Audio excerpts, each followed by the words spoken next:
we can start. So maybe we can start recording.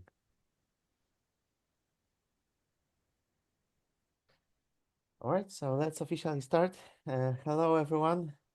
First of all, Happy New Year. This is the first meetup organized jointly by quantum computing groups from Washington, Warsaw, and Toronto. So the first in 2025, of course, because we started our collaboration a few years ago already. My name is Paweł, and I will be one of the facilitators and moderators of this meetup. And today we have pleasure to host our great speaker, Dr. Noaila Inan, from New York University in Abu Dhabi. And she will give a talk about quantum machine learning and computing for financial fraud detection and market prediction. So we've already agreed with Noaila that this talk can be interactive. So if you have any questions during the talk, please raise your hand first. You're on Zoom, and we'll try to interrupt when there is a good time for this. But you can also post your questions on the chat, and there will be a Q&A session at the end. So there'll be also opportunity to ask questions later. The lecture is recorded, so as usually, we'll try to upload the recording on our YouTube channel, and Helen will try to share the slides as well. And I think that's all about the organization. But before we start, I would also like to announce a few next events this year. So next week or next weekend, Dr. Taha Selim will give a talk about AI agents and quantum molecular dynamics. Alan will be the moderator and maybe also the speaker. Then on February 1st, Dr. Jarosław Duda from Jagiellonian University will give a talk about two-way quantum computing, adding post-preparation as reverse state preparation process to attack NP problems. So I'll be also one of the facilitators then.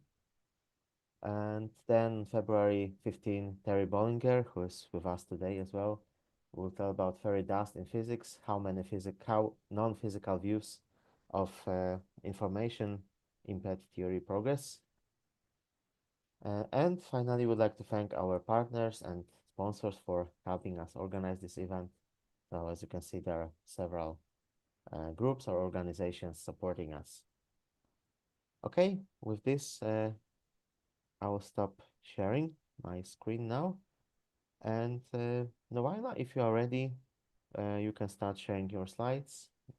And the Zoom is yours. And first of all, thank you for accepting our invitation to give this talk. And it's our pleasure to have you with us. Thank you.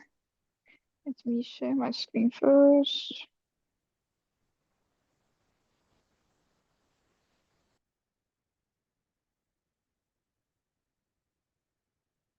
Can you see my screen?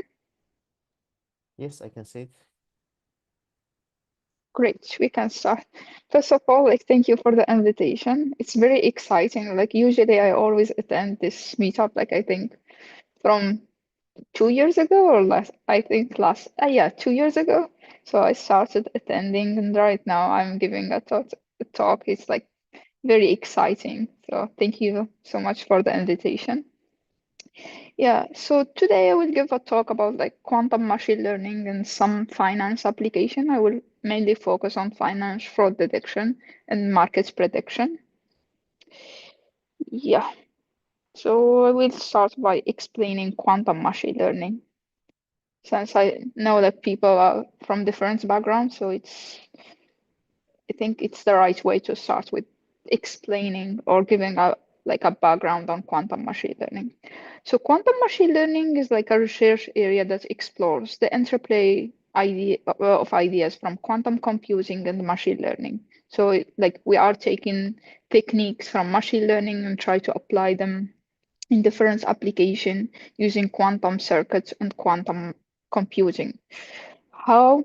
So we start with qubits. So it's the fundamental unit of quantum information. Then from this qubit, the way how we manipulate this qubit is using quantum gates.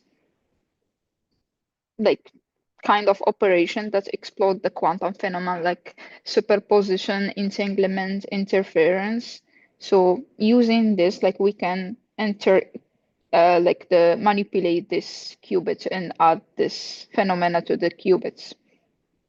Then from the quantum gates, we can build the quantum circuit, which is the networks of like quantum gate designed to perform specific algorithm. The difference here between the quantum circuits or quantum algorithms to quantum machine learning models is to make this quantum circuits parameterized or like trainable. So when we add like trainable parameters to the quantum circuit, which we call like the parameterized quantum circuit, we are talking about quantum machine learning. So the idea is to employ this quantum circuit to perform machine learning tasks. Yeah, and this is like on the right side. This is like the way how it started. So this is classical machine learning. Sorry, this. Yeah, when we have like the data is classical and also the preprocessing or like how we manipulate the data is classical. Then we have this too, either like we have like quantum computers or classical computers with like the data either classical and quantum. But this is, I will say, two approaches are hybrid, but definitely it goes to the last one, which is quantum data with quantum machines, I would say. So if we have classical data with quantum machines, we will try to encode it to quantum data so it can be preprocessed or like we can use it for application for using quantum computing or quantum machine learning.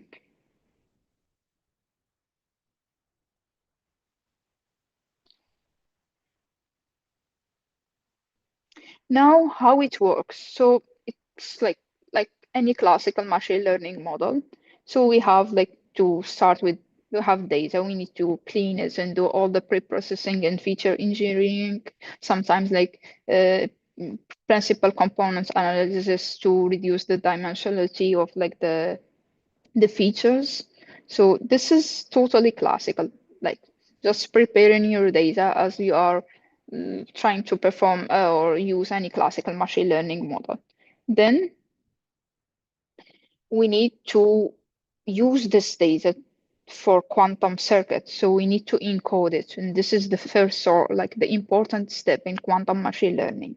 So we need to make this data as a quantum state.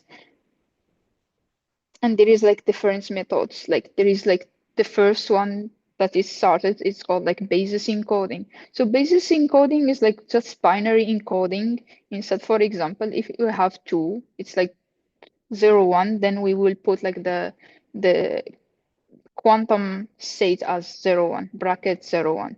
So this is basis encoding, but actually we cannot use it for like application since it consumes more qubits. But there is like other techniques like implicit encoding, which use like square root of n features of qubit. Like for example, if you have like 16 features, you can use only to represent them as like 4 qubits. So this is more convenient when you have like your data with more features. And there is also Engel encoding, which is good for almost all the application, but it depends, which is it's like the number of features is equal to the number of qubits. The way how we use this encodings, it depends on the application, but there is like no rule to say this method is better than this. So it depends. Sometimes we need to test before say like or to use this method comparing to others.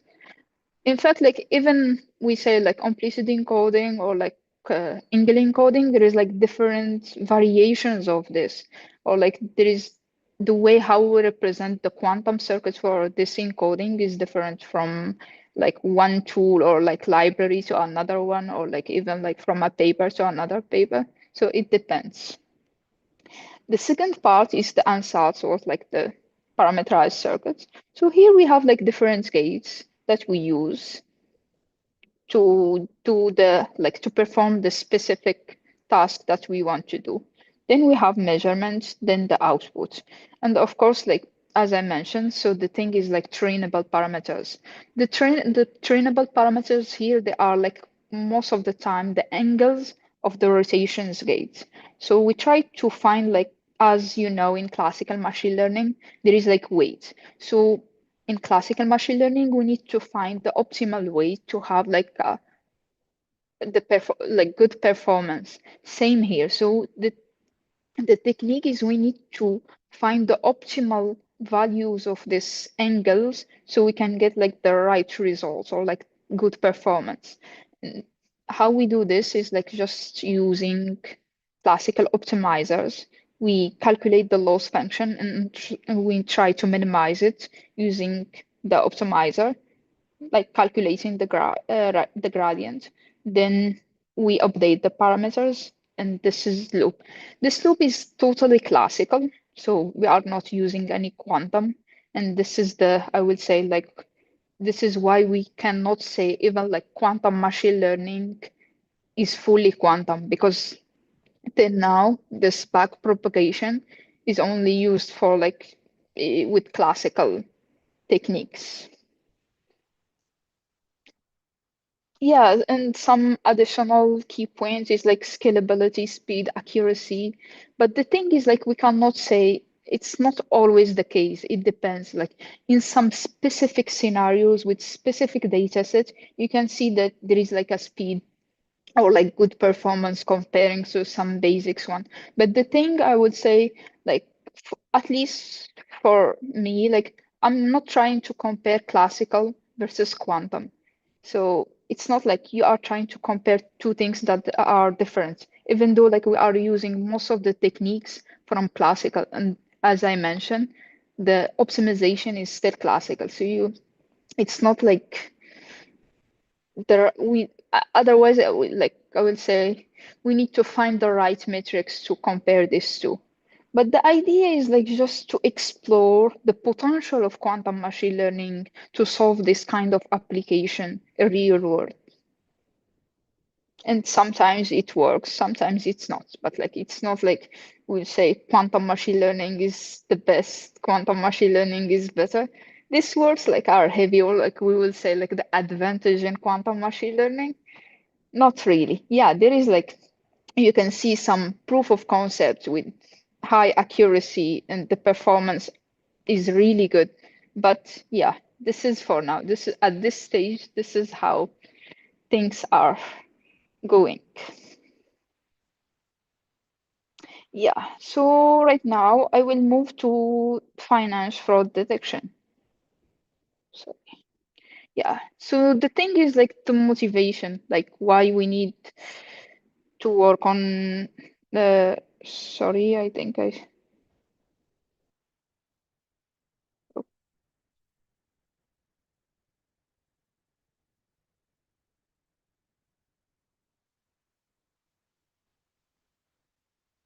yes. So I said like the motivation why we like for example, we decided to work on finance fraud detection. The thing this project like started with the NYUAD hackathon, then it goes involved like progressed like during the Q intern of like 2022. So the thing is like I would say let's start by understanding the scale of the problem. So I think in 2018 worldwide credit card fraud loss like amount of 27 billions, and between I think, yeah, 2017 and 2018 there was like around 60 16% increase in credit card fraud, with the projection suggesting that loss could reach more than 40 billion by, or like 50 billion by 2025. And also, like, since I'm from Morocco, there was like a survey by Visa revealed that I think 51 of consumers had experienced an online fraud attempt.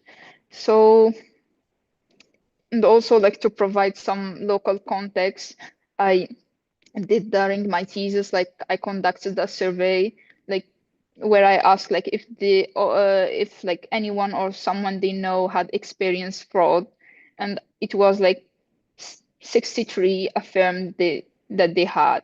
So this highlights the urgent need for more effective fraud detection methods. Of course, classical machine learning is doing really good, but it's good to explore. So given this statistics, the question arises like how can quantum machine learning help in stopping the rise of credit card fraud?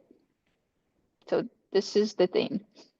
So this is how the methodology of financial fraud detection, either classical or quantum. So the process starts with the terminal check, where essential verifications as like a correct PIN, sufficient balance, and anything like card status, like blocked or not, are conducted. Then the transactions that pass this initial checks proceed to a predictive model. Here we are using quantum machine learning, but it can be used, of course, by classical. This is how it started, just to assess the fraud risk, to give like kind of like an assessment. Then the predictive model, of course, evaluates its transactions and assigns a fraud score, maybe like 50%, 30%, it depends. Then the transactions flagged as high risk are rejected immediately. If it is like 90% is fraud, then definitely the transaction will get rejected. Otherwise, will low risk transactions undergo further security, like it can go to investigators. This feedback from the process, including outcomes from this investigators who review like suspected like fraud cases. Maybe it's like it's not fraud or is it fraud, is looped back to refine and improve the predictive model. It's like the back propagation. So this cycle ensures the system becomes more robust and accurate over time, enhancing its ability to detect or like prevent the fraud effectively.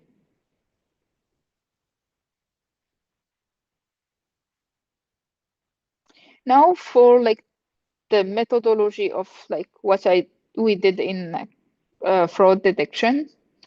So we employed like to assess the efficacy of various quantum machine learning models in detecting the fraud. So we use two type of data sets and two different methodology. So for the first data set, we use topological data analysis. Then, of course, with the quantum graph neural networks. In this work, we studied the effects of qubits and the hidden layers. Then for the second dataset, we use principal components analysis to reduce the dimensionality. Then we use like four models: quantum support vector machine, variational quantum classifier, estimator quantum neural network, and sampler quantum neural network. Then here we studied the effect of feature maps, which is like the data encoding part. And for the output, we have like the the accuracy, precision, all the binary performance metrics. The dataset that we use, the first one, it was like credit card transactions. This dataset consists like of credit card transactions made by European cardholders in September 2013. It includes like 284,000 transactions recorded over 2 days with like 492 as fraud. So it's like, I would say, like highly balanced. Due to this highly unbalanced nature of this dataset, it presents like a challenging scenario for fraud detection models. This is why we use like different metrics like area under curve and like the precision recall curve. So to make sure that or to rely more on the F1 score, because accuracy in the unbalanced dataset cases is not really reliable. So we use for this one quantum graph neural network. For the other one is like simulated dataset. So this is like the bank sim. So it's an agent-based simulator of bank payments, providing like a synthetic dataset for analysis. Then the simulations like spans like I think 180 approximately 6 months, offering like a substantial data set for model training. And for this one, we use like the quantum super vector machine, variational quantum classifier, and estimator and sampler quantum neural networks. So by using this diverse datasets, we aim to evaluate the robustness and the applicability of our quantum machine learning models in real-world financial fraud detection scenarios. So this is more like a real world, and this is also the simulated. But it's very famous simulator that I think everyone is using it, especially to get like the data set. And the thing about like the fraud or like fraud data sets, it's not like very common to find it. Like it's very hard, and most of these data sets are like sensitive because like it's sensitive. So I don't think like the banks they will just like give you the data set. So that was also very challenging. Now, since I will start with quantum graph neural networks, so let me explain. So quantum graph neural networks is a model that represents a significant advances in applying quantum computing or quantum machine learning to graph structured data by potentially enhancing the efficiency and scalability of quantum of classical graph neural networks. So these integrations aim to capture complex relationship and patterns among the nodes and the edges more efficiently than classical methods. So the process starts with the feature compression. Initially, the input graph data undergoes feature compression, reducing the dimensionality while retaining the essential information. Then, where we apply, of course, the topological data analysis, because like we need to make this data as graphs so we can use it for the quantum graph neural network. Then data encoding, as always.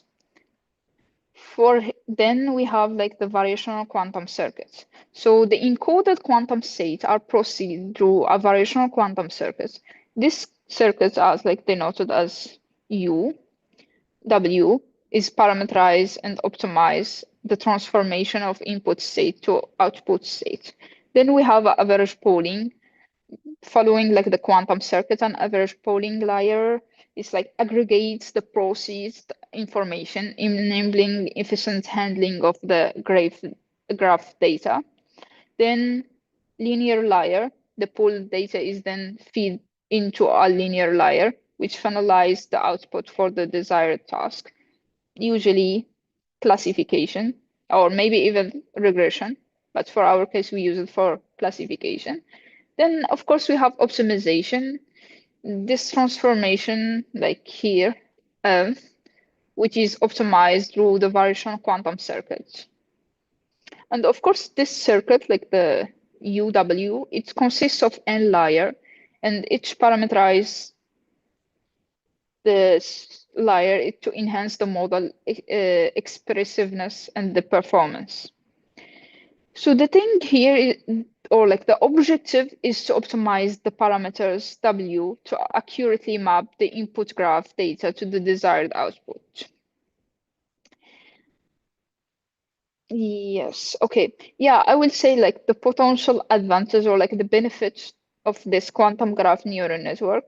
So this or like this architecture of like the quantum graph neural network. So it provides scalability and efficiency, making it like very suitable for large scale graph-based application, specifically fraud detection and maybe also like some social network analysis and more. Anything more related to graphs, it might work better. Yeah, and this is the implementation or the methodology. So we begins with extracting graph features and relational data from transactions. Then this is followed by implementing the angle-based encoding for feature transformation. So we use angle encoding just to convert the data into a suitable format of the quantum processing. Next, we set up like and iteratively adjusted the quantum circuits. This circuit is then executed to derive the quantum state as model outputs. Then the mean pooling is applied, of course, again to aggregate node features, providing a comprehensive graph level representation, which is crucial for effective analysis. And yeah, sorry. And this is the quantum circuit that we use. Like it's based on rotation X and Y and C naught gates. Back to linear classifier. So it generates the prediction outcomes based on the processed quantum states. And finally, we optimize the model parameters using the Adam algorithms or Adam optimizer and assess the performance on the validation datasets. Now moving to the second methodology. So I will explain the models, then move to the results. So starting with, Laila, may we have a yes, question? Because yeah, there's sure. one interesting question from Sebastian. Sebastian, could you maybe unmute yourself and ask? Yeah, hello. Why I want to ask you about this model you shown before. Why you called it graph neural networks if you use ordinary tabular data for that problem, and where is the graph information and in your model? So the graph information, this is what we use the topological data analysis or like using the adjacency matrix. So it was difficult, but we tried from tabular data to graph data. So this is where we used the Yeah, topological data analysis. but in traditional way, you do it in the other direction. That when you have tabular data, you have metrics. You can measure anything, but when you have graph data, you cannot. So this is the reason why you use any kinds of embeddings, and your feature map is kinds of embeddings. But where you have in this tabular data, where you have graph information from what? The graph information is based on the features. So the thing is like we have like it was around 32. We reduced the features, I think, to 16, if I remember well, like more details on the paper. Then from the features, we tried like to represent each node by a feature. Then the edge is like the relation between the features. Yeah, but I understand that, but you know, in this kinds of data analysis, you assume that your rows are independent. So why your feature should be independent, and why you use a feature as a graph connection? It is not natural, even in classical data analysis. Yeah, at that like we did at the beginning some like the feature engineering, like to study the effects of each features on the other, like the heat map and all the You mean analysis or the correlation between yes, features? Yes. So yeah, yeah, this what kind of quantum information you can get from correlation of the features? As I so this understand, you can use correlation to remove some features, but they are not the same as edges between uh, vertices in graph data analysis. yes. So this thing is like this the architecture that we use is kind of like hybrid. So you have like, of course, you do this like classically, then you move to the quantum. So it was difficult because like from the graph, you will encode it to features. Sorry, you will encode it as a quantum state.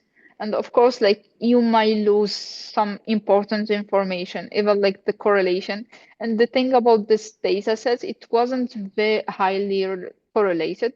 But the thing is, we wanted to explore how quantum graph neural network will work on this, will like perform on this data. And another thing is like based on some existing works, like the unbalanced data set with this type of like the fraud data set. There was like some works said like or explained that not quantum, just like graph neural network can achieve like high performance. So based on all this, we said, okay, let's explore and see how it will perform.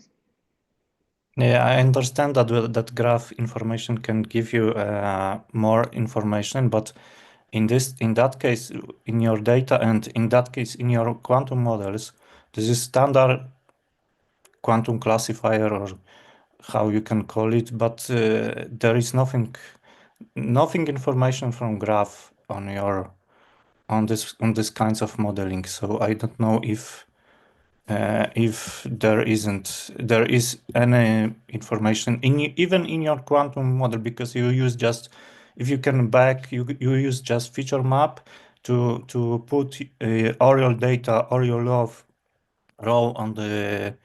So okay, I can agree that you have neural network because you use a hybrid procedure, but I don't see any kinds information from graph, even if you use a correlation between features, yes, because you use just ordinary PCA, and you can do it in the classical part. Yeah, this is what we do then, like in the first work, the thing that the methodology that I am about to explain. So we use the both techniques, like just to convert this to graph and see, then directly or either directly use the data as it is and do PCA, then try to get the results without the converting like the data to a graph, then directly get the results. Again, but we can we can take graph data. You can put them to the some embeddings, or some features, for node features. You can take everything and put everything to the table, and at the table you can use quantum models for modeling in that type. But I don't see any reason why you can call it quantum graph neural network if you don't use any adjacency matrix, any information from graph in your data. No, we did this. Like this is just like the first step. It was just totally classical. Then we move. Yeah, of course, like the way how we call it like quantum graph neural network, it might be appearing it's not like a really quantum graph neural network. But this is how it is. Like you cannot like for now we cannot say this is we have like a really quantum graph. So Okay, so we can go further, because in my opinion, this is ordinary classical quantum neural network model that you use on classical data analysis, but okay. this is the thing, like almost like a like it's not like a misconception, but more people trying to see, okay, like this is more classical. But yeah, we are using most of the techniques that in quantum machine learning comes from classical. So, but yeah, we can discuss this further after. Yeah, it will be great. Thanks. Yeah, okay. Yeah. So back like to the second methodology, we are using just like PCE and then moving like to perform to evaluate the model. So here we use like core quantum machine learning models. Starting with quantum variational classifier. So this model use same like quantum circuits with variational parameters to learn and classify data. Like any quantum machine learning models, it integrates classical data processing with quantum feature mapping and quantum circuit optimization. So yeah, the classical data points are pre-processed, extracting the features and labels necessary for the classification task. Then we have the feature map. So it's like the encoding. The preprocessed data is encoded into quantum states using this feature map. Then the quantum circuits. then the measurements, and of course, same as the optimization. The second model that we use is quantum support vector machines, and it's almost the same process as any quantum machine learning models. The difference between these models, I will say, like just the architecture, how like all the quantum circuits, how we use. Of course, some we have like same encoding, but the thing here we have this the quantum circuit processing. So we need to the encoded state undergoes, of course, to transformation via sequence of quantum gates. For example, here G1, G2, 3, and 4. Then this processing step is crucial for implementing the quantum supervector machines. There is this thing like in classical, of course, there is the kernel trick, but here it's like not very similar, but yeah. So quantum support vector machines use a kernel function to transform data into a higher dimensional space, whereas this is like classical, where it is easier to perform the separation of or like the representation to get another representation of your data. Here, the quantum kernel, however, it uses like the quantum state space for potential exponential speed up or in finding this optimal hyperplanes, like the separation between the data. And technically, it measures like the similarity between the two operators. Sorry. Yeah. Okay. Then we have the quantum neural networks. So it combines like the principle of quantum computing with neural networks. And we use two different architectures.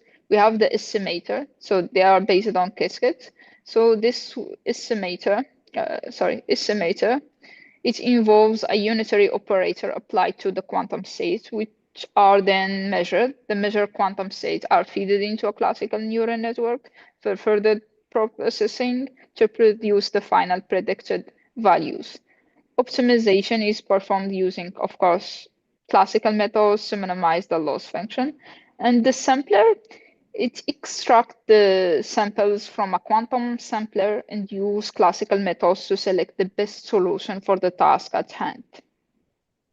Then, as the other models, it optimizes parameters iteratively to improve the sampling process, thereby enhancing the model accuracy and performance. So our modification to this original architecture focus on enhancing their efficiency and adaptability for various application, fraud detection. The difference is like the sampler are primitive unified blocks requiring quantum resources to efficiently produce the output. And the estimator is based on the evaluation of the quantum mechanical observers. Also, the sampler is based on the samples resulting from measuring a quantum circuit. And the thing is like another difference between these two is like samplers are responsible for accepting the quantum circuit or like sweeps the value over like parameterized circuits and sampling from their classical output registers. The estimator is like they accept the combination of circuits and observables or sweep like thereof to estimate the expectation values of the observables. This is just like in the backend. And yeah, as you see, it's like it's not fully quantum. And for this methodology, we started, of course, by pre-processing and splitting datasets, preparing the dataset, which includes like cleaning, normalizing, splitting into training and testing. Then the configuration of the data encoding methods. Here we use like different encoding methods. They are all based in Engle encoding, but like we have Z feature map. This is. And we have like a double Z feature map, then poly feature map. We use them to transform, of course, classical data into quantum states. Then the configuration and training of quantum models. So we configure and train the quantum models by setting up the quantum circuits with the appropriate parameters and using training algorithms to optimize the models. Then the quantum circuit simulation, we used simulators to simulate this quantum circuit to evaluate their performance. So yeah, it helps understanding how well the quantum models process the data and make prediction. Then the performance, these models are then evaluated based on various performance metrics. Like we use accuracy, precision, recall, and F1 score, of course, plus the loss function. Yeah, then finally we assess the results and explore further enhancements. So this step involves analyzing the strengths and the weakness of the models and identifying the opportunities for improvement.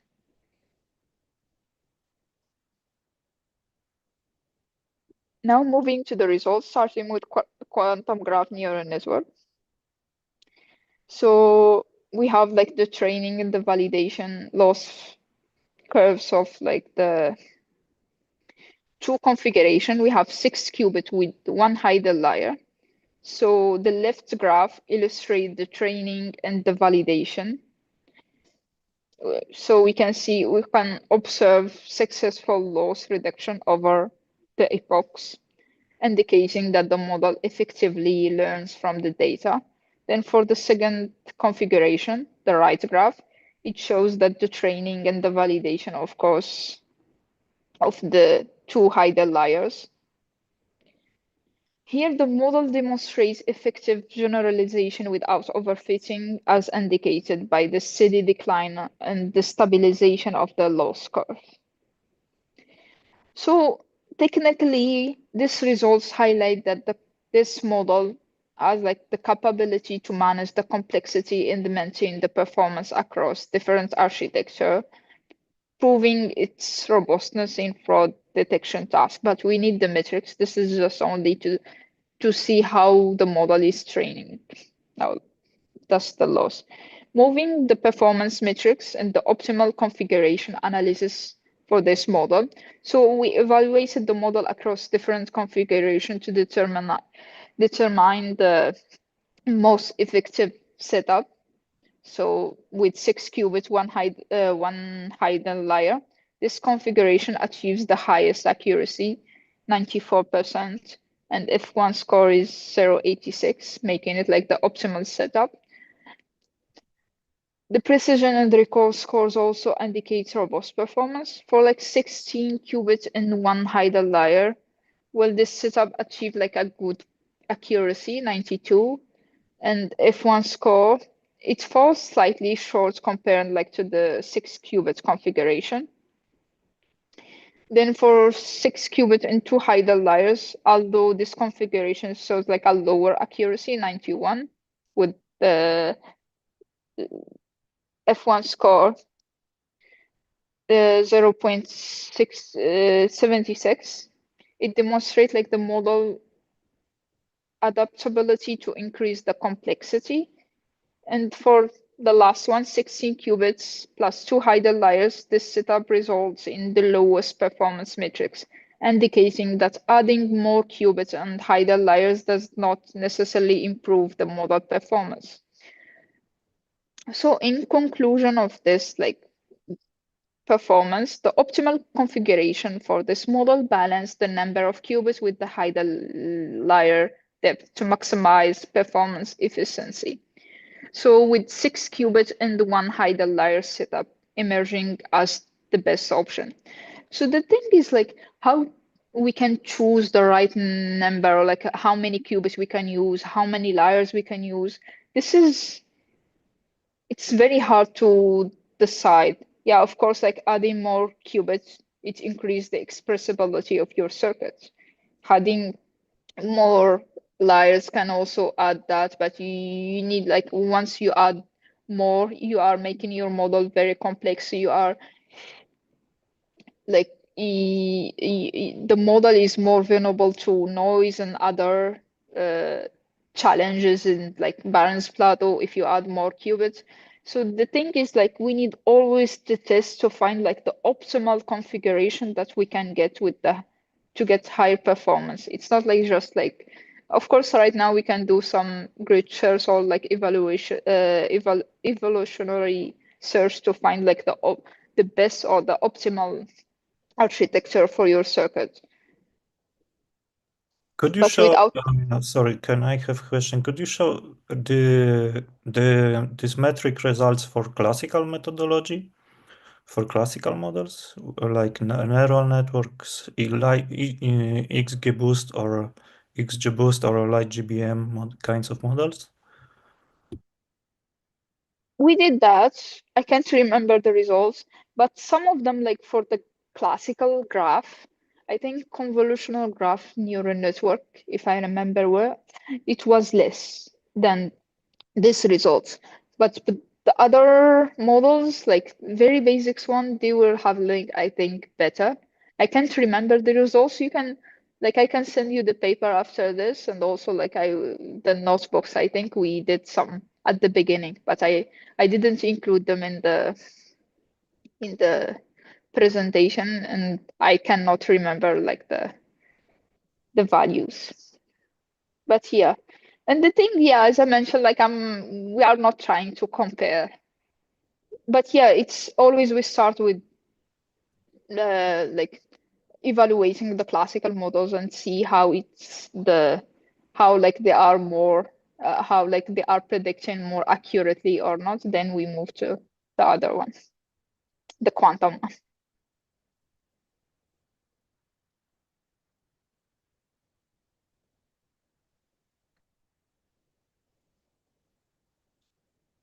Yeah, and as I mentioned, the for like this model we used the data set, it was highly unbalanced. So we need to add more metrics. So we had to check like the precision recall curve for optimal configuration. This is using like 6 qubits in one hidden layer. So this curve demonstrates the area under curve EOC of like 0.85, highlighting like the model robust discriminative power. So this EOC value indicates the model effectiveness in separating between the fraud and the legitimate transactions within the unbalanced dataset. Of course, from the curve, you can see the model ability to maintain high precision across varying level of recall further validates its efficiency in identifying like fraudulent activities without generating excessive false positive. So in summary, like this model show like strong potential for practical application and finance fraud detection, especially when we are dealing with unbalanced data sets. Sorry. Now moving to the results of the other methodology, which is like based on quantum super vector machines and quantum variation classifier, quantum neural networks. So starting with loss curve analysis. So this curves like so it shows like the convergence behavior of these models over iteration, starting with this. So this first figure, it displays the convergence of loss function for the variational quantum classifier. And we can observe effective learning as the loss decrease over iterations for the three feature.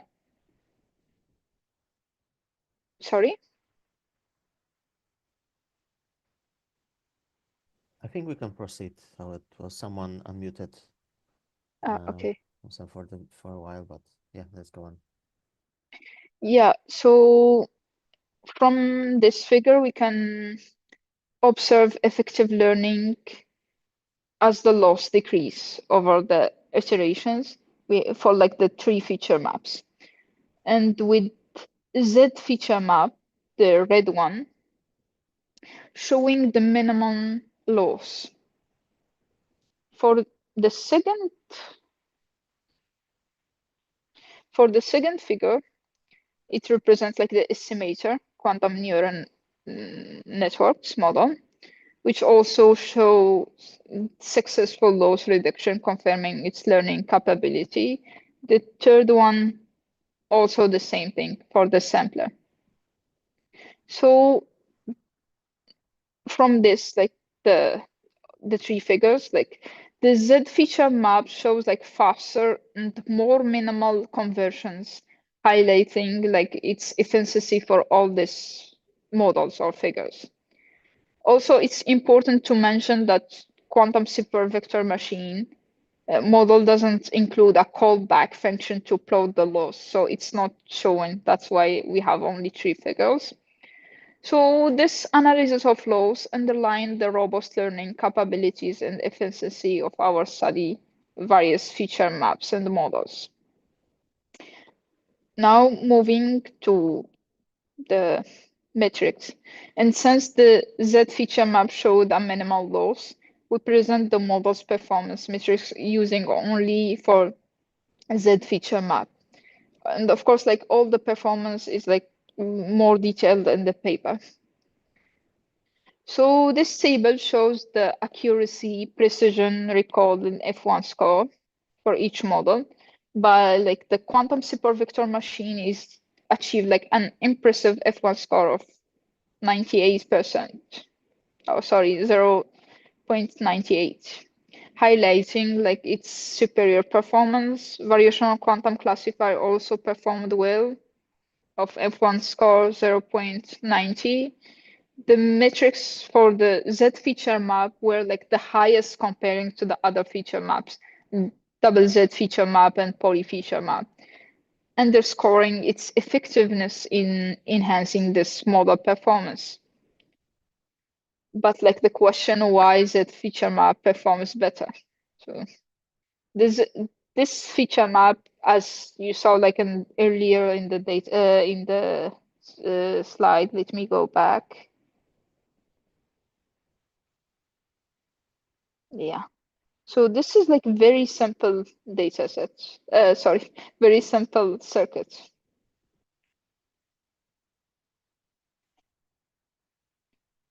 So it's like simple and less complex than the poly and double Z feature maps.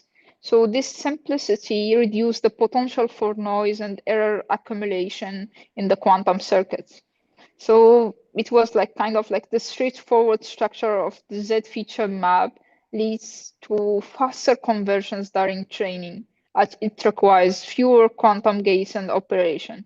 But yeah, this is only for these data sets and like for this specific scenario.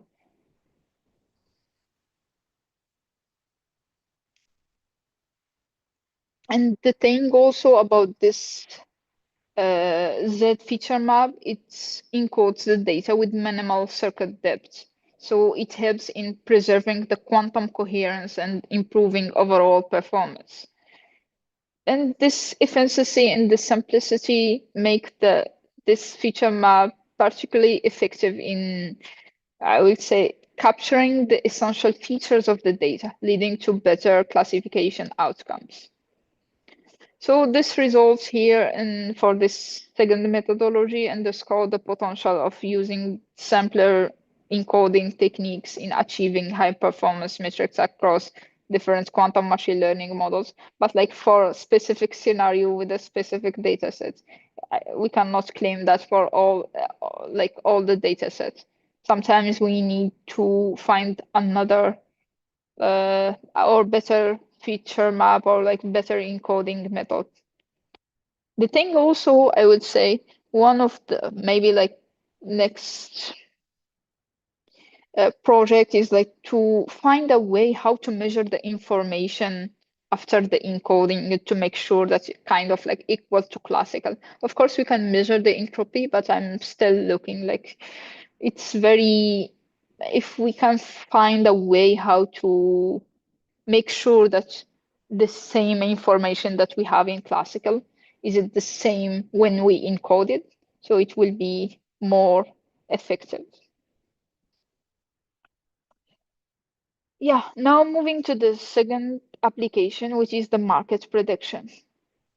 So financial market prediction is a crucial application for advanced data analytics, where the goal is to forecast future market movement, to inform investment strategies and risk management decision. And the importance of accurate predictions in this field cannot be overstated. So they help in managing the financial risk, making informed decision, adapting to dynamic markets, optimizing the use of vast data sets, and earning like stakeholders' trust, supporting regularly compliance and handling extreme market events. But however, this prediction the financial markets comes with significant challenge.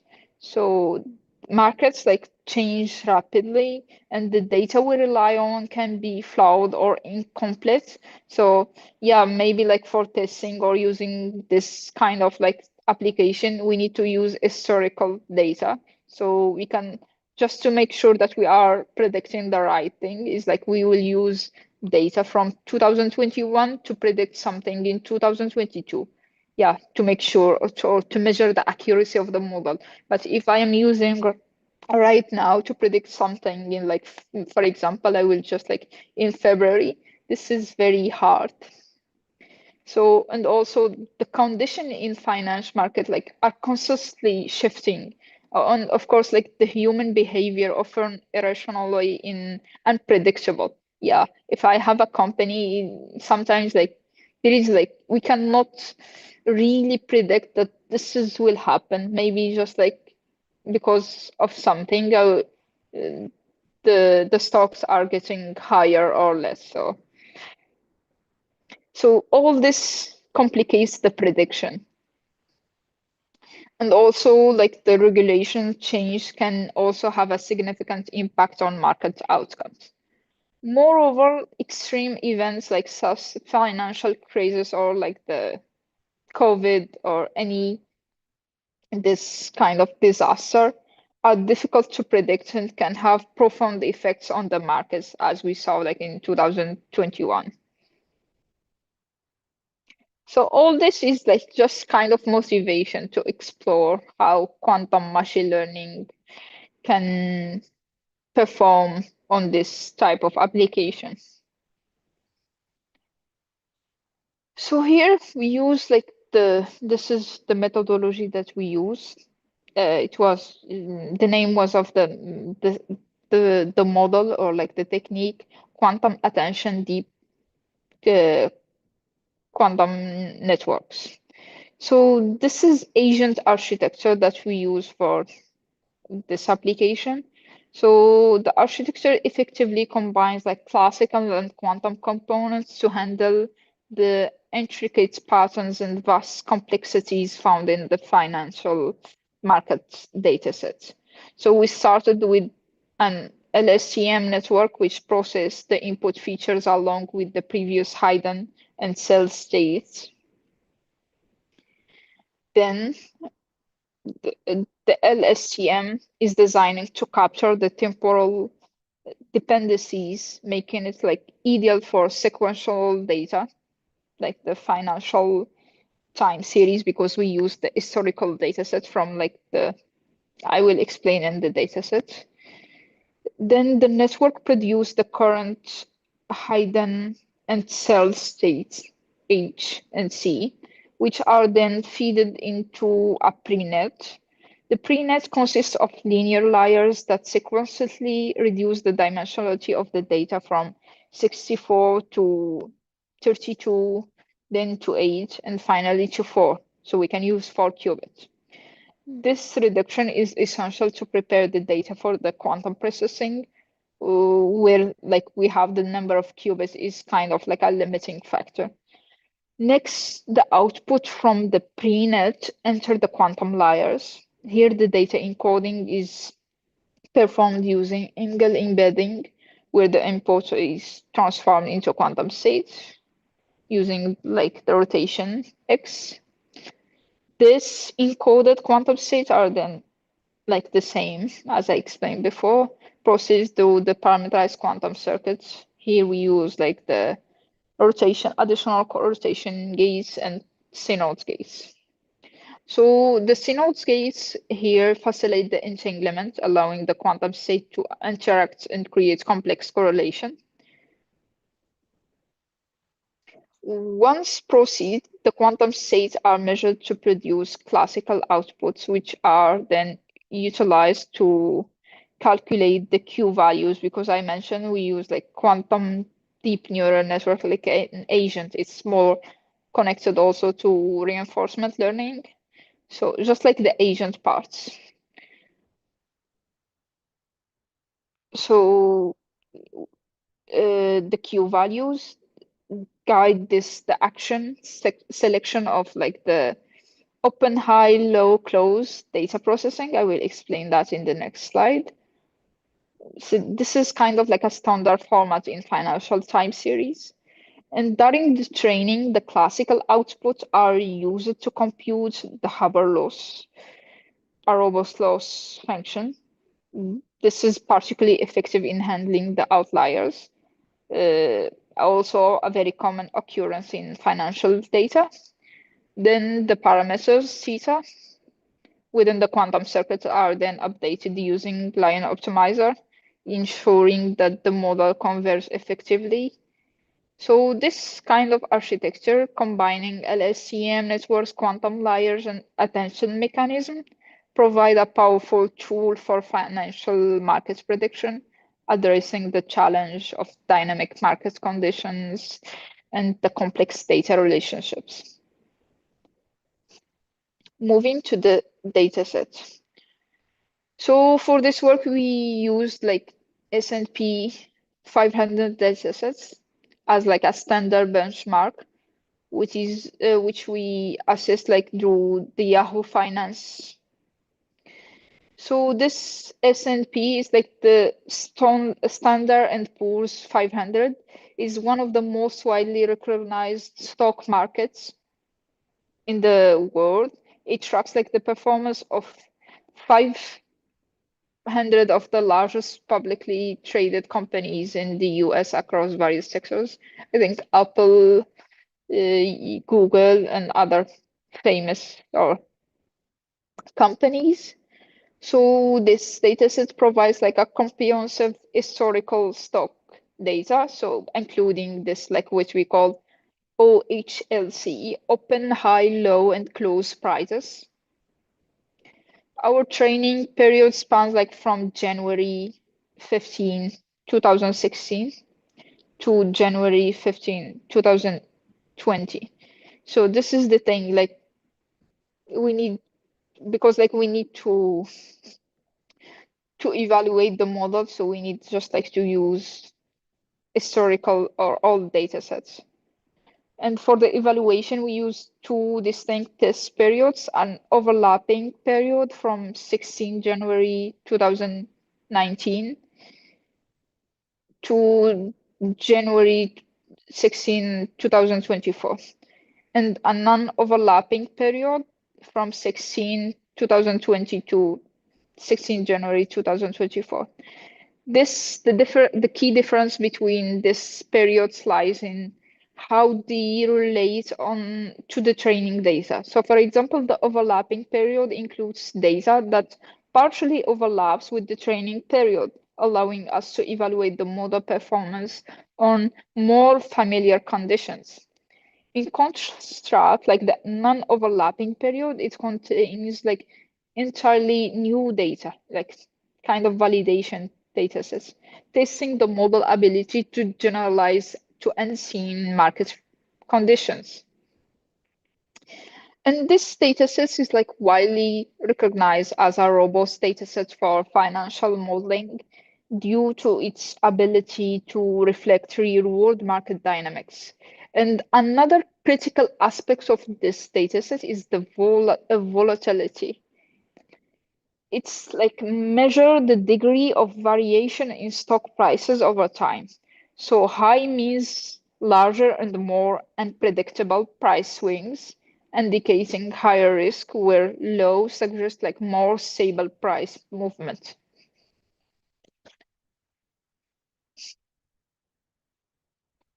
Yeah. Yeah, moving to the trading visualization, or like the activities of our model. So as you see here, the green markers indicate buy actions, while the red markers represent sell actions. So one of the key observations from this visualization is that the buy action kind of occur at lower prices point of the index, which is good. This is what like we need to do in the market prediction. While the sell actions are typically executed at higher price levels. So this pattern suggests that the model, or like this agent that we developed,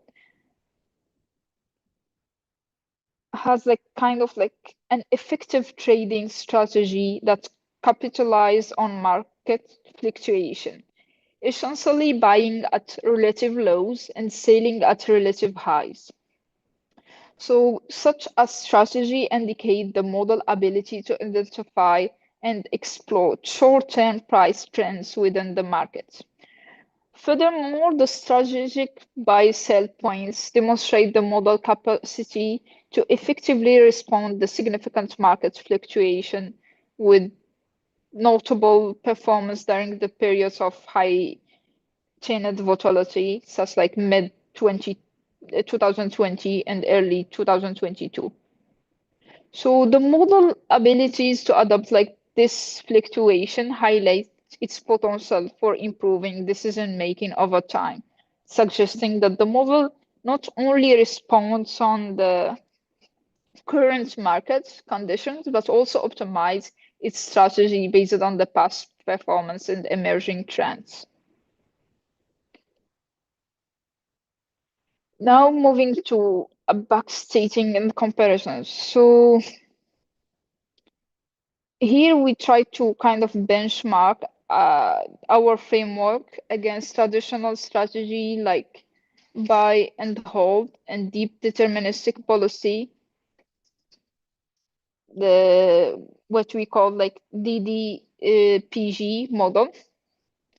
So our framework has shown like strong potential in applying the quantum enhanced reinforcement learning, the attention mechanism, to this financial trading. So achieving a substantial positive returns in both test periods. So notably, the framework outperforms the buy and hold and DDPG benchmarks in the non-overlapping periods which use entirely new data. In terms of total returns, so the model delivers like impressive performance with 78% in the overlapping period and 71 in the non-overlapping period. So these returns are significantly higher than those achieved by the buy and hold strategy, especially in the non-overlapping period, which reflected the model ability to generalize well to unseen market conditions.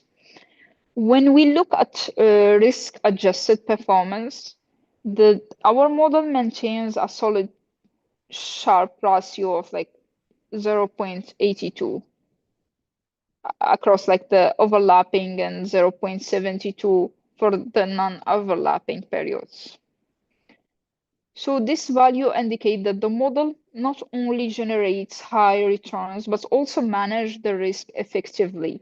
So the higher this other metrics Sortino ratio is like 1.19 and 128 further suggests that the model is particularly good at managing the downside risk, which is critical in the markets.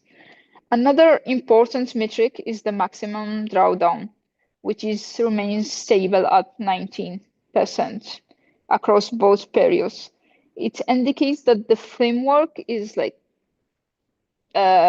its ability to limit significant losses during the market downturns, make it like a reliable strategy for sustained trading over time.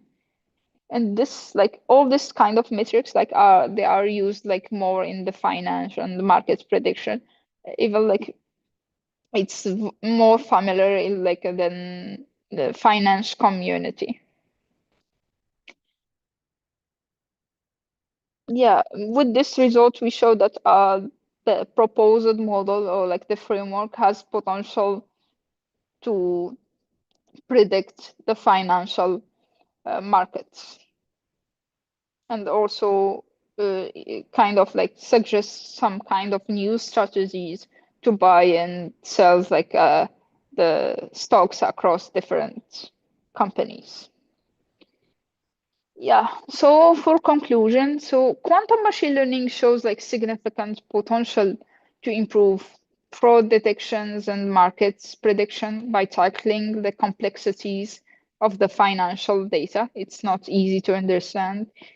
And some models like quantum super vector machines quantum super vector machine and the quantum graph neural network, quantum attention deep networks enhance the decision-making process in trading strategies and risk management. So these approaches offer opportunities for more secure financial data analysis. However, further research is essential to overcome challenges like scalability and also to ensure these solutions can be effectively applied in real-world financial systems. Especially all these finance data sets are kind of like, especially when it comes to fraud, are sensitive. So this is why recently we started like focusing on quantum federated learning, just like to make sure to add the privacy to this, to use like for example, if the bank want to use kind of quantum machine learning or even classical machine learning to predict the fraud, it's necessary to use some kind of like private and very secure models for that. Yeah, this is like kind of like the future aspects of our work. Yeah, and that's all. Thank you for your attention. Great. Thank you, Noaila. Thanks for this presentation. All right, now it's time for questions. I see several questions on the chat, but maybe someone would like to unmute first and ask a question. Can I ask a very basic question there? Yes, please. Yeah, it is not on the actual methodology. It is about this fraud detections. So I wonder if this fraud detection is about inputting the fraud events, cases where the fraud occurred, or it is about the understanding the methods used by the perpetrators in committing fraud, or it is about preventing the actual occurrence of fraud. So being able to, when transactions happen, the system being able to look at transactions, say, this transaction is risk, so should be prevented. So it is kind of a thing which I want to understand first. And then the second question is about the reverse. So you are helping to detect the fraud, but the same methodology that you are presenting can be also used in a reverse way for the perpetrators to commit fraud without being detected.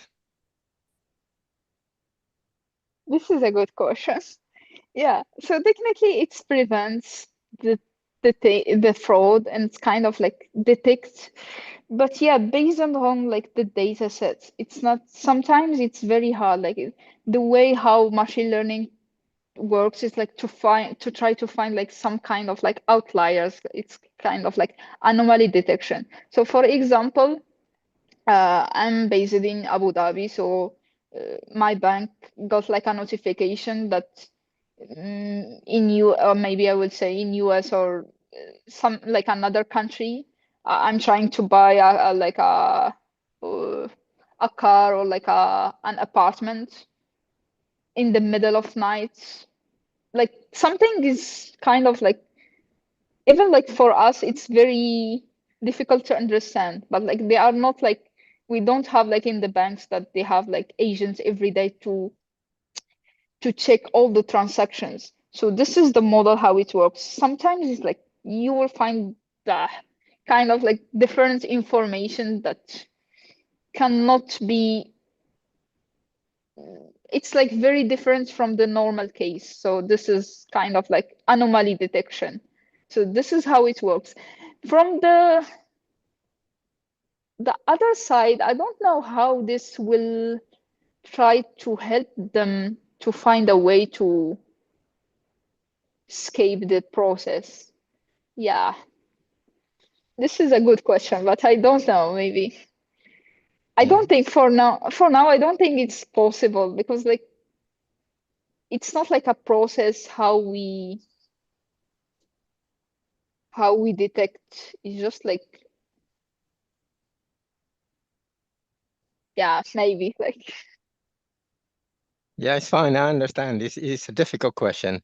Yeah. The similarly about the help and predict the market, it worries me in the future when more advanced AIs and quantum computers with highly capable that potentially could cause a collapse of the market if everybody is able to predict what is going to happen in the future. Wouldn't that? Definitely. So it's a bit more philosophical question anyway. Yeah. Yeah, definitely. Another thing, I will go back to the fraud. Yeah, there is like one thing is like the sensitive data. So technically, if we are using models, quantum machine learning or classical, so we are like feeding the data to the model. So technically, any, I would say not hackers, but anyone can steal the data, and this data can have like very sensitive. You can get like your credit card number and this thing. So this is they can steal the data and use it to do like more fraud or like buy things with your credit cards. So this is also, I would say, not a negative part, but it's kind of like a risk part of using the machine learning models. But the thing is, there is a way how to use that, maybe just using the machine learning models, not on the cloud, but kind of like the locally, or using other techniques. This is like more secure and private. Going back to for the market prediction, it's the thing is like it's very hard to predict. Even like right now they are using a lot of machine learning to predict, but yeah, sometimes it helps, but like not always, especially with the human behavior. Like sometimes there is like, we cannot predict using machine learning. Even like for us, it's not like you can study, of course. This is like, for example, a company will launch a product by the end of by the end of, like, for example, January.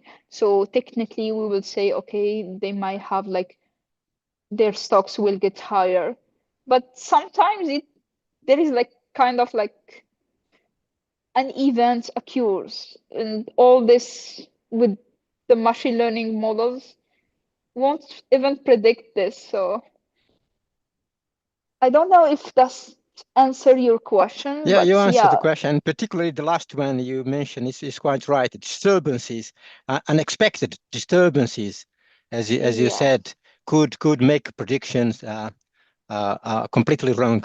Yeah, thanks very much for good answers too. you are welcome. I can read that question, like from Lewis. Wouldn't blockchain technology take the care of this fraud issues? Yeah, definitely.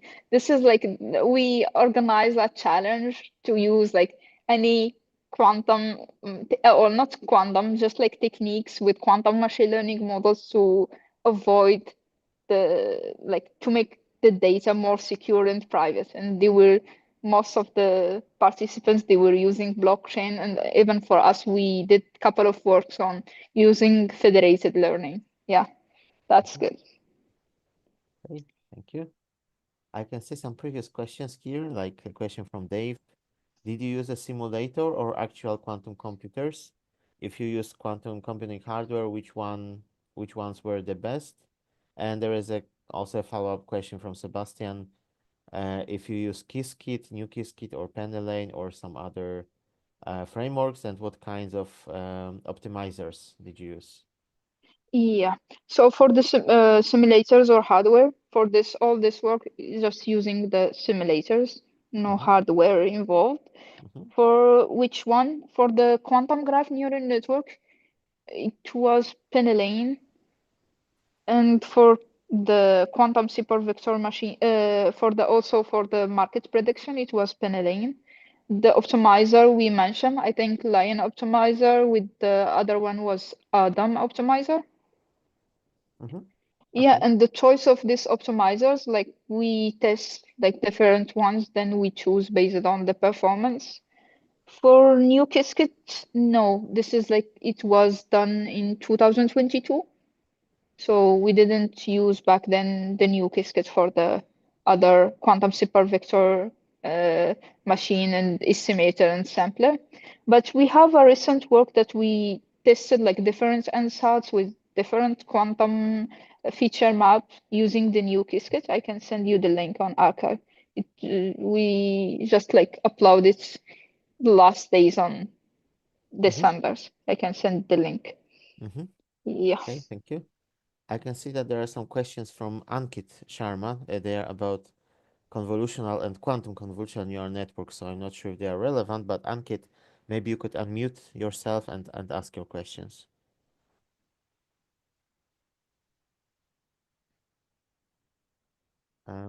Ankit, are you with us? If not, I can read the first question. What types of patterns in financial data could quantum convolutional neural networks detect better than classical convolutional neural networks?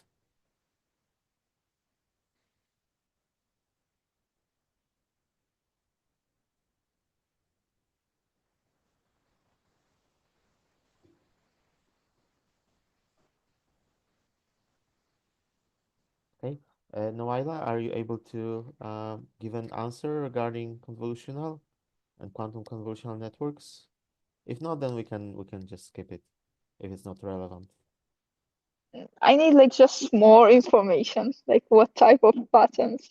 This is not like, yeah, maybe we can, I don't know. He might reach me to give me more information on email. Yes. So Ankit, you can later contact Noaila by email, because I'm not sure if convolutional neural networks or quantum convolutional neural networks would be suitable for this kind of data.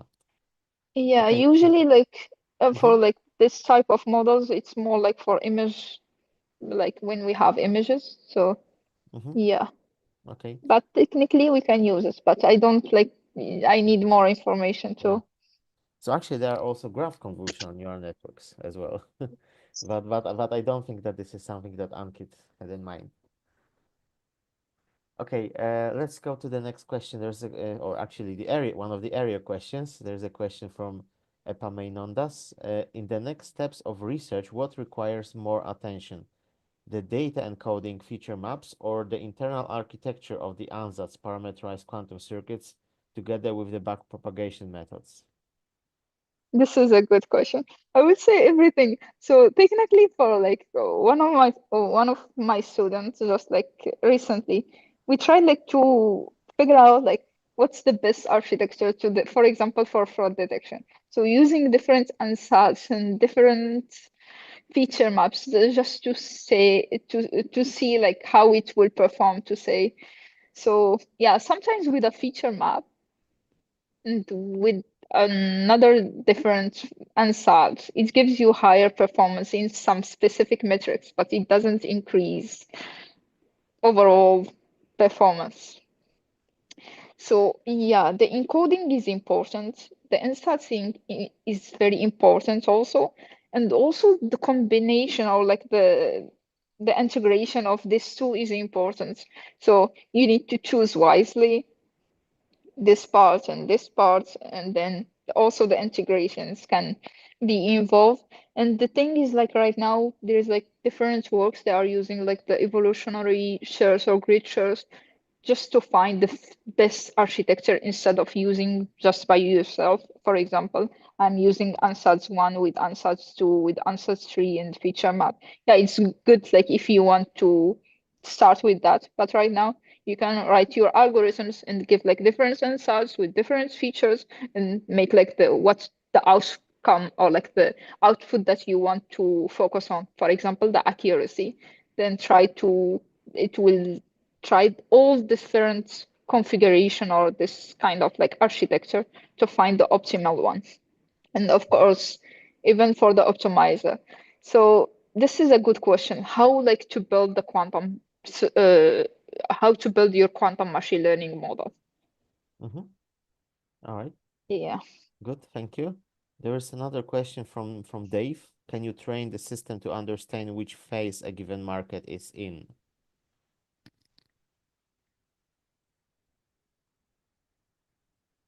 Mm, what do you mean exactly? If you can give like more. Dave, maybe you can unmute yourself and explain, especially what do you exactly mean by Yeah, phase, whether that's something we can precisely define. well, if I could clarify that, Yes, please. yeah, the one thing that has always been a problem with predicting markets is that sometimes you're in a period of enthusiasm and it's a booming market, and sometimes you're in a period of pessimism and the market is crashing, and you have to update your data set that you're using to predict short-term fluctuations. There's a similar phenomenon in credit quality analysis. During a recession, you'll typically have an uptick in the number of fraudulent or declined credit card usage. Whereas if the economy is growing at a modest pace, you'll typically get much lower levels of credit card decline and much lower levels of fraud. So it's important to understand that if you just take a data set, it has a shelf life. The data set becomes obsolete at some rate. And it would be helpful if we had a real-time understanding of whether the data set is still valid or not. And that's both in terms of market analysis and also credit market decisions. Yes, the thing is like for this prediction, it's very hard, especially for market prediction. It's not like we rely on the historical data. It's like it's very hard to find the patterns, as you mentioned. Like it's, this is not like for fraud or like any classification or kind of even for some time analysis theories problems. Like it's like you can figure out like how is evolving. Maybe something is increasing, maybe something is like decreasing. But for market prediction, it's very hard. Like even just like for the human, it's very hard to understand there is like a lot of strategies to study to make sure to predict. But like till now, I would say, as far I know, like there is no very effective or like very accurate prediction to say, okay, this is will happen or like we need to buy this. There is always like a risk. So just the thing is like you need to find how to use the models at low risk. Like for example, I am trying to buy some stocks and I will use the model, but I cannot like put all the money that I have to buy one stock or like just like using the model. This is not the right thing because like there is always kind of like uh, the, a possibility for error or like to get like something that will happen. For the data side, yeah, the thing is like we cannot rely on very old data. Yeah, you can just like to test the all data is just to test your model to make sure how to evaluate. Of course, like we build a model, so how to test it? We cannot like if I said, okay, this model can predict very effectively, then I will use it for 2024, sorry, 2025 to predict something. But yeah, how come I can evaluate it without like waiting till that time? Can I put some remarks on this question? Yes, Yes, please. please. Yeah, because I work also on the credit risk department in the bank. So to answer your question, Dave, you cannot in traditional way like statistical way, but the answer for your question is that you can use real-time data analysis technology, and in the bank you should have real-time data preparation, data putting to the to the machinery and early new, because it's not the main thing is not what kinds of decision you make, but when you make it. So the real-time analytics should be better for these kinds of problems, but of course it cannot resolve everything because it's not deterministic process. Yes, so and you see something in the data, but you cannot react in this in the real time. And sure. And one remark for first questions that was at the beginning, that not every fraud is outliers, and we know that because in the fraud detection you use deterministic method at the beginning. In the next step you can use machine learning methodology. Why? Because in the case when you use these kinds of data like you shown, you have labels, yes, so you can use machine learning. But of course we know that in the most cases at the bank we don't have labels. So this is the reason why we need graph data, and this is the reason why I ask you about this graph information, because at this data you shown there is no any graph information. So this is the reason why of course in the bank we don't care that if you use complicated graph networks, or if you use machine learning or something like you stretch the hand and you gave the answer. We use everything we can to get better and better result, because fraud are very important problem for a bank. Yes, so this is reason why we search supervised methodology, unsupervised methodology, and why we put everything to one bag. And my question will be that connected with these models, because even if you show this convolutional methodology and this attention mechanism, why you use everywhere quantum? Because can you tell me what kinds of difference will be when you remove your quantum layers and you put more classical layers to get more complicated attention classical neural network? It will be worse or not?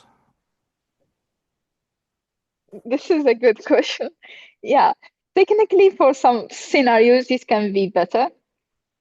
There is no argue with that. Sometimes it's like worse, but yeah, it's not. Because yeah, It's but not.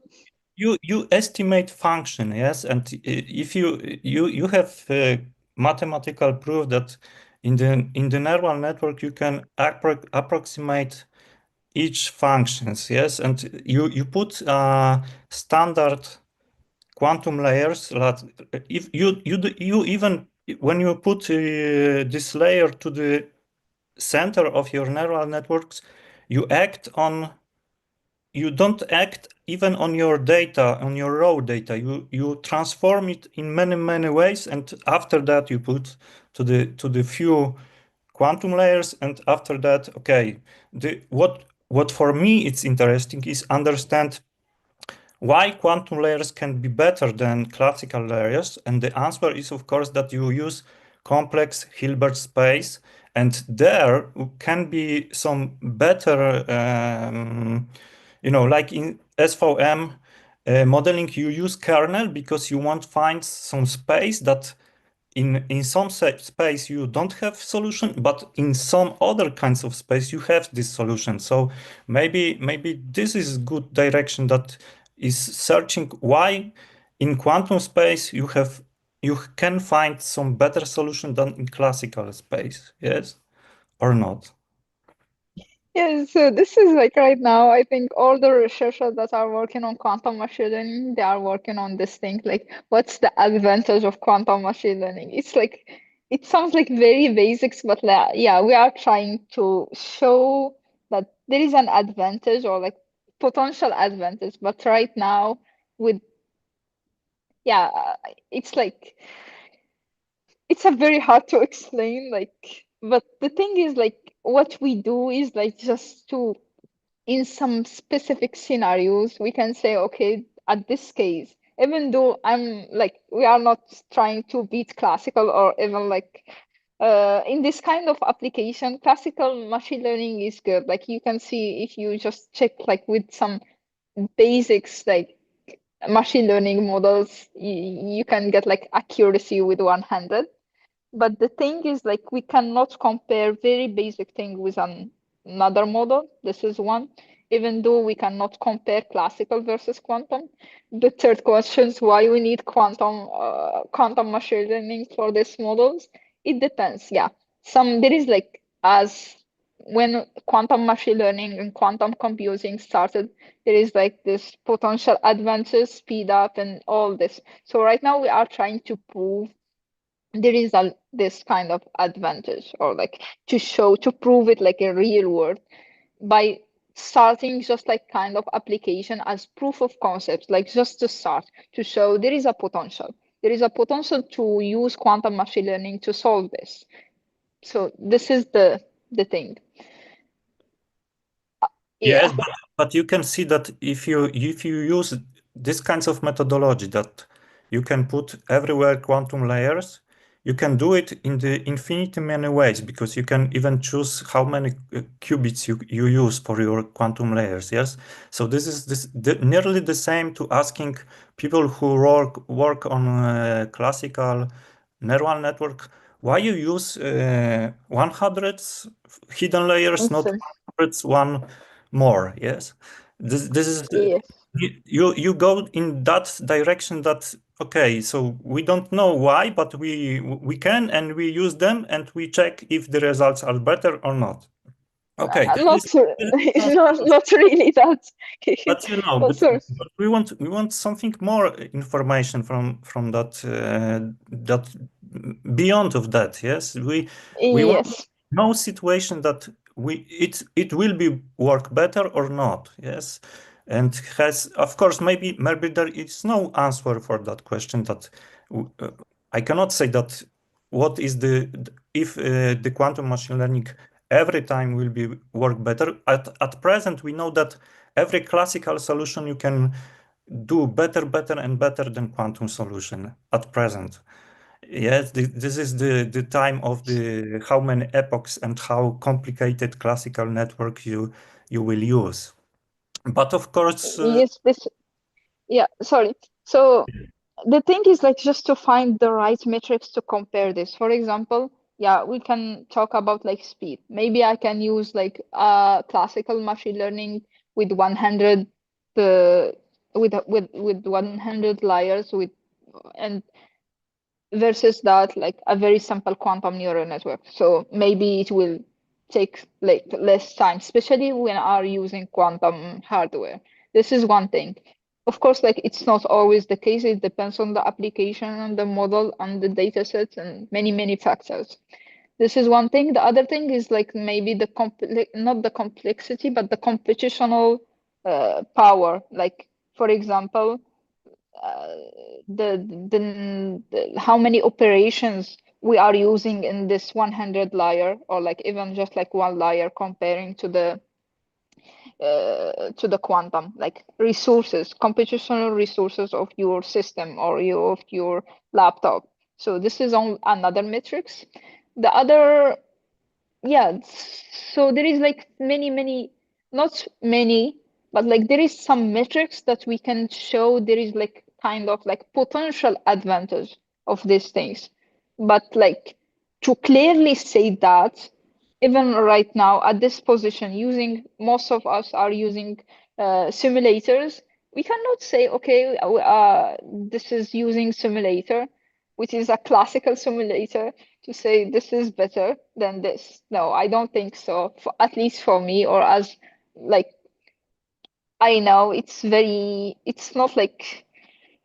the right metrics to say that, like unless we find like very specific metrics to show, okay, these things we can compare them. For example, I have laptop with the same, this is just like to show a kind of legitimate comparison. So I have a laptop with the same RAM and the same CPUs and different things, and another Mac with the same configuration of the laptop, and I try to compare them. This is legitimate. But like quantum versus classical, we using quantum simulators or like the simulators, it's very hard. Or like, yeah, this is what I can say about that. I agree. Thanks. Okay. So actually, Sebastian, there is also a question to you from Terry. Maybe you can also try to answer. So Terry is asking if it's correct that you're asking whether the quantum layer adds verifiable value or ends up being a more complicated Hilbert space way of getting to the same classical space outcome.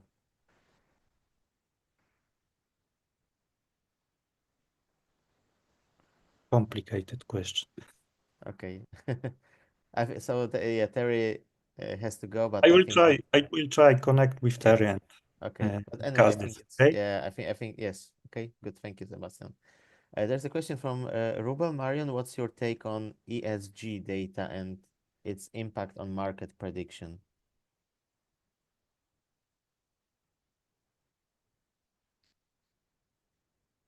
Maybe Rubel can unmute and clarify. I think like AEG is like the environmental and social governance data. Rubel, could you please confirm? You can maybe unmute and explain what this abbreviation means.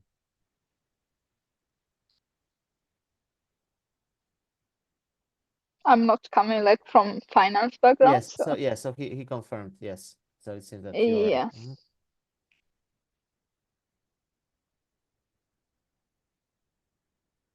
Mm, I don't have much information about that, but definitely it has impact. Like as far I know, it's like there is like kind of lack of uniformity in this type of data, so it's always like inconsistent. And I would say it's like more harder to predict using this type of data sets. Mhm. Because like there is because like this is just based on something I read, I never used before this, but yeah, there is like it's like the what we called it involves like the market sentiment, like the sometimes like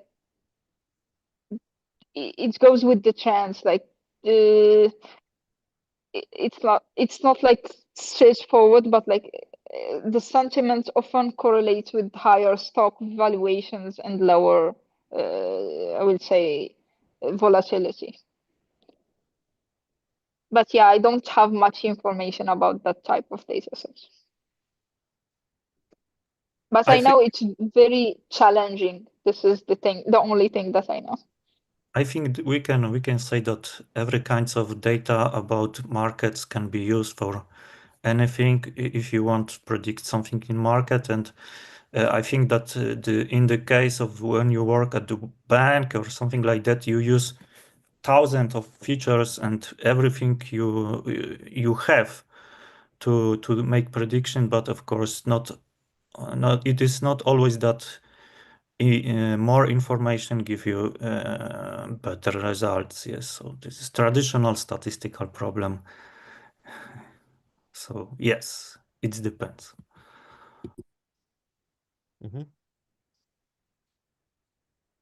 Okay, thank you.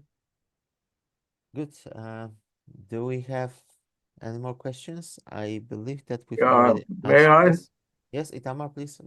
Yeah, I'm sorry I don't have much time here, but I wonder if you can use your methodology for cyber security problems. Second question, can we look at good prediction as fraud?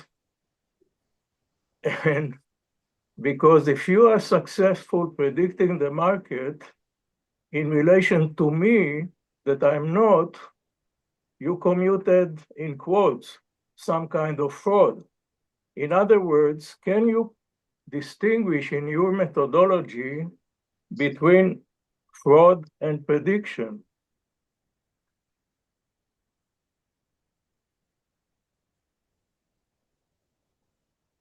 Yes, Did you hear me? yeah, I hear you. Like we can like for the cyber security, not necessarily this methodology, but we can use other techniques. For example, we did on using quantum clustering to kind of evaluate the vulnerabilities from different types of attacks. But yeah, we can use it definitely to predict if there is like kind of not to predict, to classify if this is like an attack or not. It depends on the data set that we are using for the task. So definitely we can use it. It's just like based on the task and the data sets.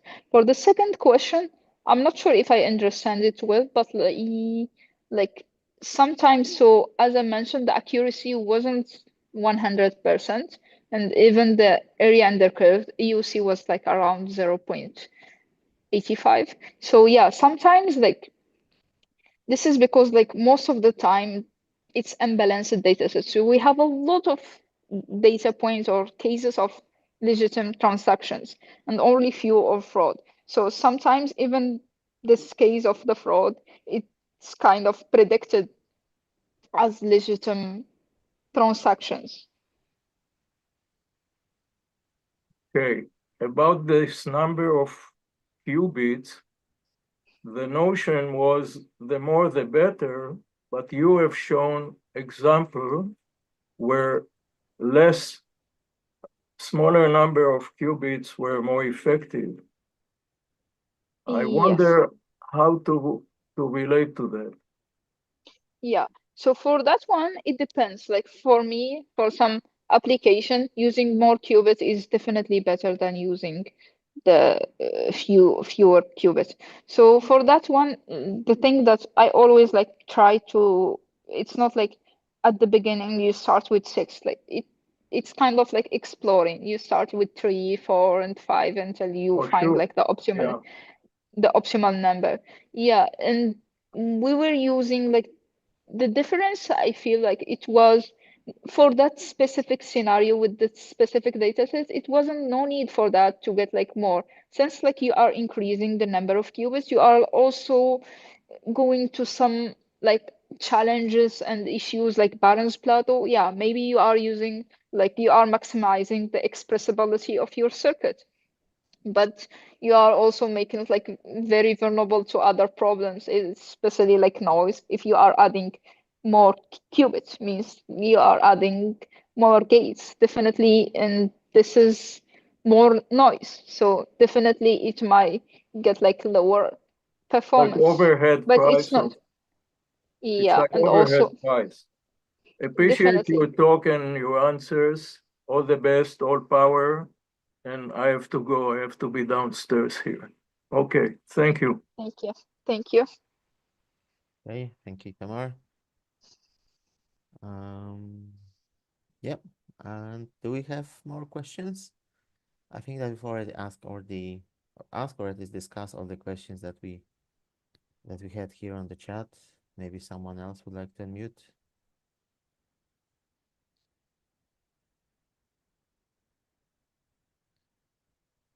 Okay, if not, then I think we can finish for today. Almost 2 hours. Good result.